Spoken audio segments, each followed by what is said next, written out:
She was born into an Australian showbiz family and first took to the stage at the age of 4. Her career eventually took her to New York and then LA, where she recorded a string of hits that earned her the title Queen of 70s Pop. Such songs as I Don't Know How to Love Him, Leave Me Alone, and Delta Dawn. But it was the iconic I Am Woman that changed her life and the lives of women across the globe. Hello, I'm Ernie Manouse. Coming up on Interviews, our conversation with Golden Globe nominee and Grammy winner, Helen Reddy.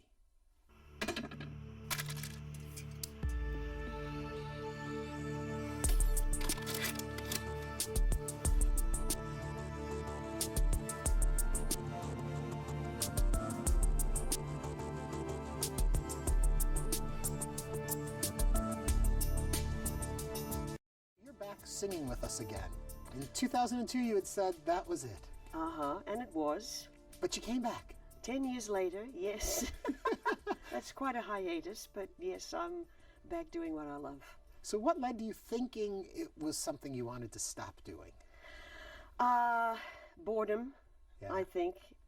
Well, I was very tired of singing a lot of those old songs. I mean, you know, just think of Leave Me Alone. You sing Leave Me Alone 43 times in the space of 3 minutes.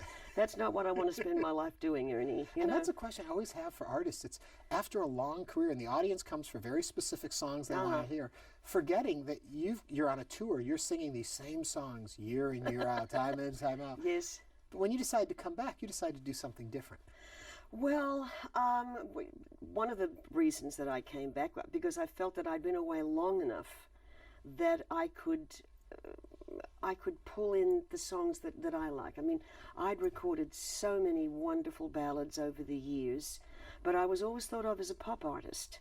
And of course, I'd started out as a blues singer, and I love what I'm doing now because I have more control over. That sounds terrible, doesn't it? She's controlling, but I'm really enjoying it now.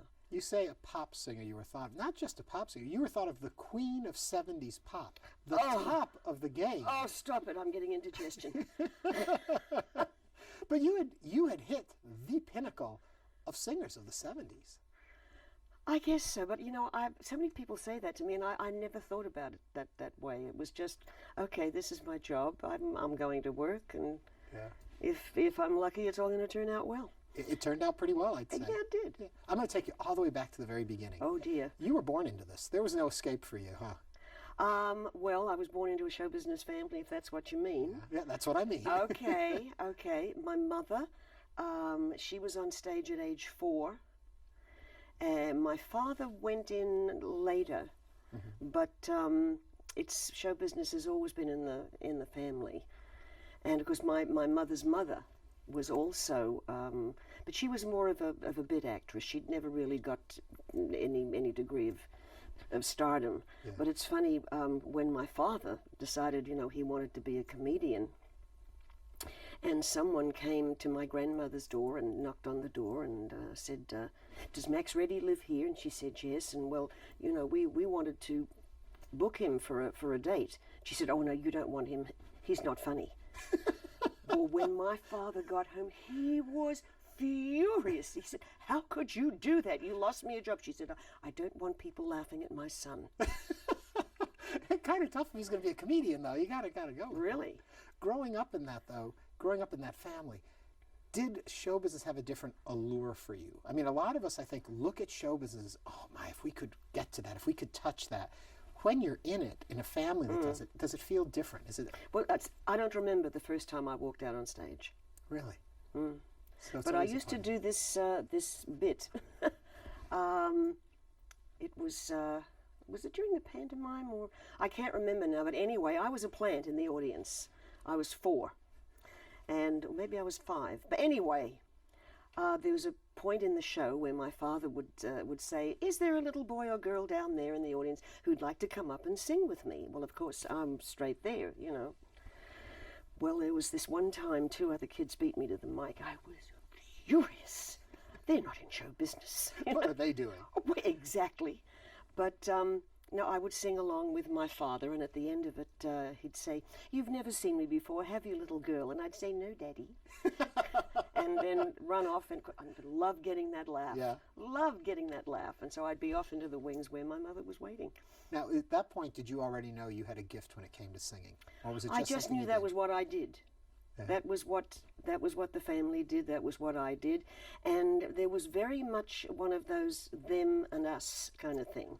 Them, the audience, us, people in show business. Right. I'm not quite like that anymore. Yeah.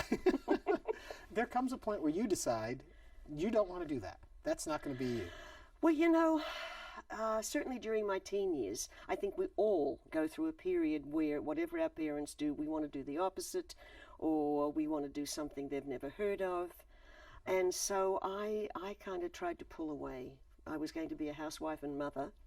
Good luck on that one. Yeah, how'd that work?